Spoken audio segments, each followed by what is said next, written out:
রাখবো, life time বাইর করবে এই সরকারের যে সব। গত 11 দিন যাবত আমরা এখান থেকে সেখানে দৌড়ে বেড়াচ্ছি। আমাদের এমন ক্রাইসিস, আমার ভাই কবরে শুয়ে আছে আর আমাকে চিন্তা করতে হচ্ছে যাতে এই সরকারের কোনোভাবে কোনো ধরনের অস্থিতিশীল কোনো পরিস্থিতির মধ্যে পড়তে না হয়। আমার কিসের এত ঠেকা পড়ছে যে এই সরকার আমার বাঁচায় রাখতে হবে যখন আমার ভাই কবরে?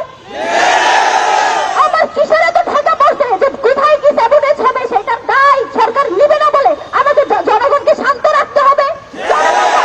জনগণ তো আমাদেরকে ভুল বুঝতেছে।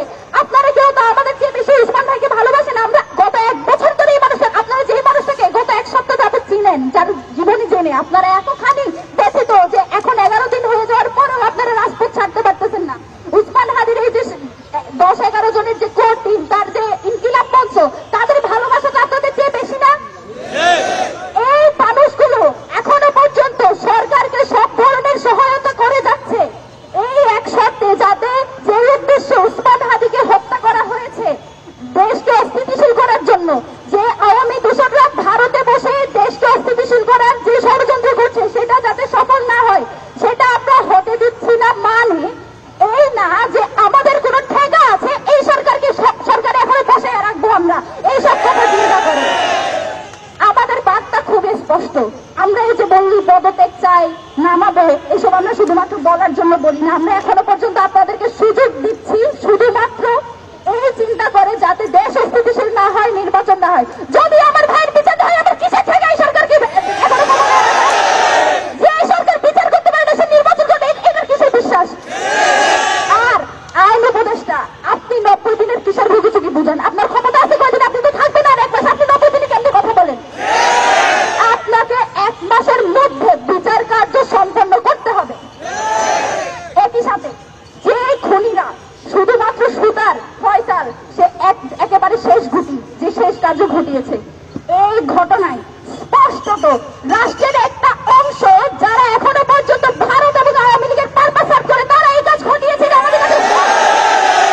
তাদেরকে যত দ্রুত সম্ভব, এই যে মিলিটারি ইন্টেলিজেন্স, তাদের কাছে সব তথ্য ছিল আমার ভাইকে কারা খুন করবে, তারা কিভাবে ছাড়া পেয়েছে, তারা যে ইনকিলাব কালচারাল সেন্টারে আসছে, সব তথ্য তাদের কাছে ছিল। তারপরে তারা এই কাণ্ড ঘটতে দিয়েছে।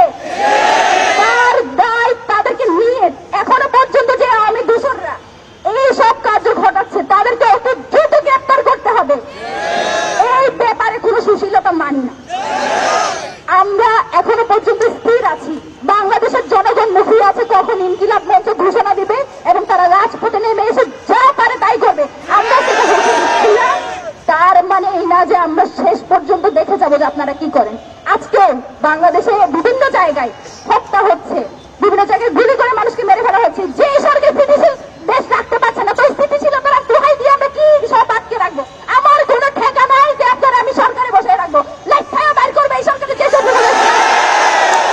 এই সব ব্যাপারে কোনো সুশীলতা হবে না যতদিন পর্যন্ত আমার ভাইয়ের বিচার হবে। আমার আপনাদের সাথে কোনো সুশীলতা নাই। আমার যা হারানোর আমি হারাই ফেলছি, এখন আমার সরকার নিয়ে চিন্তা ভাবনা করার কোনো দরকার নেই। আমাদের বিচার রাখবে এবং সেটা নির্বাচনের আগে, এবং সেটা 1 মাসের মধ্যে। 1 মাসের মধ্যে বিচার কার্য সম্পাদন করার জন্য 24 ঘন্টা টাইম দিয়েছি।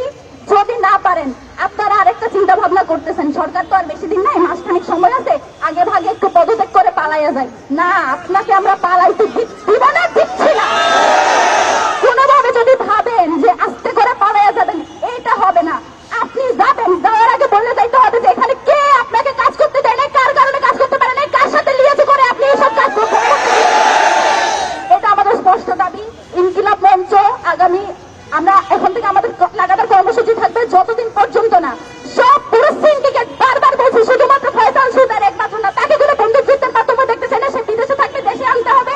এবং বারবার বলছি, পুরো সিন্ডিকেট মাথা থেকে শুরু করে শেষ পর্যন্ত যে যা আছে প্রত্যেককে আইনের আওতায় আনতে হবে। আপনাদের কাছে আমাদের অনুরোধ, বিভিন্নভাবে স্যাবোটেজ করার চেষ্টা করছে, বিভিন্নভাবে আমাদের এই যে কার্যক্রম সেটাকে প্রশ্নবিদ্ধ করার চেষ্টা করছে। এই স্যাবোটেজ গুলো কারা করে আপনারা জানেন না? জানেন না কারা কারা বিভিন্ন মধ্যে ঢুকায় সহিংসতা তৈরি করে আন্দোলনকে অন্যদিকে ডাইভার্ট করতে চায়? আপনারা জানেন না? বাংলাদেশের জনগণ কি তাদের এই স্যাবোটেজের মধ্যে পা দিবেন? আপনারা বিচার নিশ্চিত করে যাবেন। সেই একই সাথে কোন স্যাবোটেজের দায় ইনকিলাব মঞ্চ বা বাংলাদেশের কোন জনগণ নিবে না। এটা সেই এজেন্সি করে যারা হয়তো সেই বিচার হইতে দিতে চায় না, যারা হচ্ছে এই বাংলার জমিনকে অস্থিতিশীল